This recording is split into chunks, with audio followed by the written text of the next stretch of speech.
नमस्कार प्यारे बच्चों, आप लोगों का आपकी अपनी हिंदी क्लास में बहुत बहुत स्वागत और अभिनंदन है। प्यारे बच्चों, आज की इस क्लास में हम लोग रीढ़ की हड्डी नामक पाठ का सारांश पढ़ेंगे। उमा को देखने के लिए गोपाल प्रसाद और उनका लड़का शंकर आने वाले हैं। रामस्वरूप और उनका नौकर कमरे को सजाने में लगे हुए हैं। तख्त पर दरी और चादर बिछाकर उस पर हारमोनियम रखा गया है।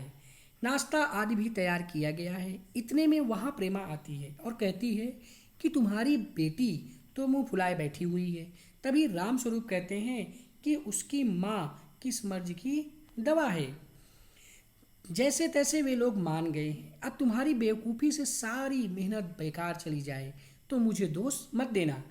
तब प्रेमा कहती है कि तुमने ही उसको पढ़ा लिखा कर सिर चढ़ा लिया है। मैंने तो पाउडर वाउडर उसके सामने लाकर रखा है, पर वह इन सब चीज़ों से नफरत करती है। रामस्वरूप कहते हैं, न जाने इसका दिमाग कैसा है। उमा बीए तक पढ़ी है, परंतु रामस्वरूप लड़के वाले को 10वीं तक पढ़ी बताते हैं, क्योंकि लड़के वालों को कम पढ़ी लिखी लड़की चाहिए।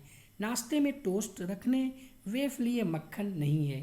रामस्वरूप ने नौकर रतन को मक्खन लाने के लिए भेजा है।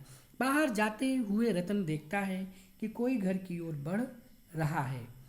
वह मालिक को बताता है कि थोड़ी देर में दरवाज़ा खटकता है। दरवाज़ा खुलने पर गोपाल प्रसाद और उनका लड़का शंकर आते हैं। रामस्वरूप उनका स्वागत करते हैं। दोनों बैठकर अपने ज़माने की तुलना नए ज़माने से करते हैं।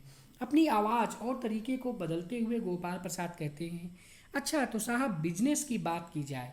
वे शादी विवाह को एक बिजनेस मानते हैं। रामस्वरूप उमा को बुलाने के लिए जाते हैं। तभी पीछे से गोपाल प्रसाद अपने बेटे शंकर से कहते हैं कि आदमी तो भला है, मकान वकान से हैसियत बुरी नहीं लगती, पर यह तो पता चले कि लड़की कैसी है। वे अपने बेटे को झुककर बैठने पर डांटते हैं।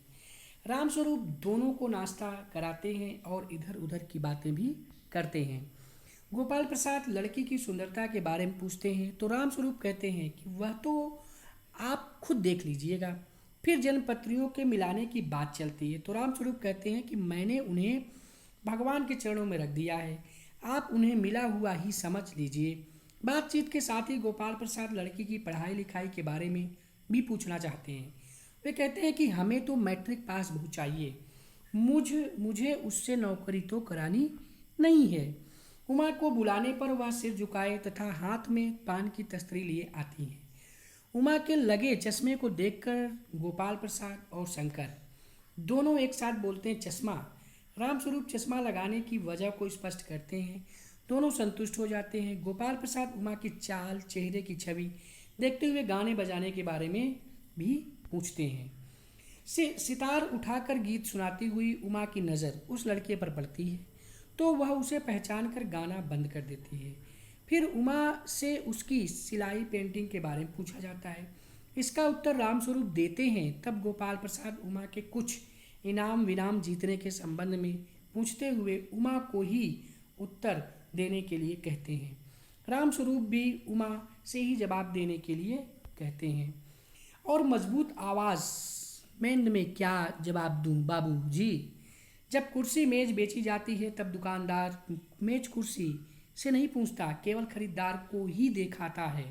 पसंद आ जाए तो अच्छा, वरना। रामस्वरूप क्रोधित होकर उसे डांटते हैं।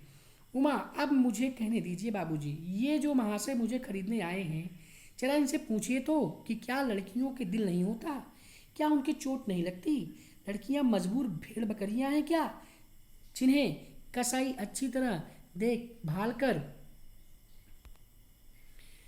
गोपाल प्रसाद ताव में आकर, राम स्वरूप बाबू, क्या आपने मुझे मेरी इज्जत उतारने के लिए यहाँ बुलाया था। उमा, आप इतनी देर से मेरी नाप तोल कर रहे हैं, इसमें हमारी बेइज्जती नहीं हुई। और जरा अपने शहजादे से पूछिए, अभी पिछली फरवरी में लड़कियों के हॉस्टल के आसपास क्यों चक्कर काट रहे थे और ये वहाँ से कैसे भगाए गए थे। गोपाल प्रसाद, तो क्या तुम कॉलेज में पढ़ी हो। उमा, हाँ पढ़ी हूँ, बीए पास किया है। मैंने ना तो कोई चोरी की है, ना ही आपके पुत्र की तरह इधर उधर ताक झाँक कर कायरता का प्रदर्शन किया है। गोपाल प्रसाद खड़े हो जाते हैं। रामस्वरूप को बुरा भला कहते हुए अपने बेटे के साथ दरवाजे की ओर कदम बढ़ाते हैं। उमा पीछे से कहती है, जाइए, जरूर जाइए, घर जाकर जरा यह पता लगाइए कि आपके लाडले बेटे की रीढ़ की हड्डी है भी या नहीं। गोपाल प्रसाद और उनका लड़का दरवाजे से बाहर चले जाते हैं और प्रेमा आती है। उमा रो रही है। यह सुनकर रामस्वरूप खड़े हो जाते हैं। रतन आता है, बाबूजी, मक्खन। सभी उसकी तरफ देखने लगते हैं और एकांकी समाप्त हो जाता है। रीढ़ की हड्डी नाटक का नाम लेखक ने बिल्कुल सही दिया था। मनुष्य के जीवन में मान सम्मान उसके लिए अति आवश्यक है। मान सम्मान ही उसे समाज में गर्व से खड़ा रखता है और वह समाज के सम्मुख स्थान दिलाता है। उसका मान सम्मान उसकी रीढ़ की हड्डी के समान होता है। उमा ने शंकर के इसी मान सम्मान विहीन जीवन पर प्रहार किया है। शंकर एक बिगड़ा हुआ लड़का था। पढ़ाई के स्थान पर लड़कियों के हॉस्टल में घुस जाना, वहाँ से अपमानित होकर भगा दिया जाना शर्म की बात थी। एक लड़की ऐसे पति की कल्पना भी नहीं कर सकती। उमा ने शंकर के इसी तथ्य को उजागर कर उसे रीढ़ की हड्डी से विहीन बताया है। इस नाटक के नाम की सार्थकता इसी बात से सिद्ध होती है। तो इस तरह से प्यारे बच्चों, हम लोगों ने जो है रीढ़ की हड्डी नामक पाठ के सारांश का अध्ययन किया। आज के लिए बस इतना ही। नमस्कार, जय हिंद, जय भारत।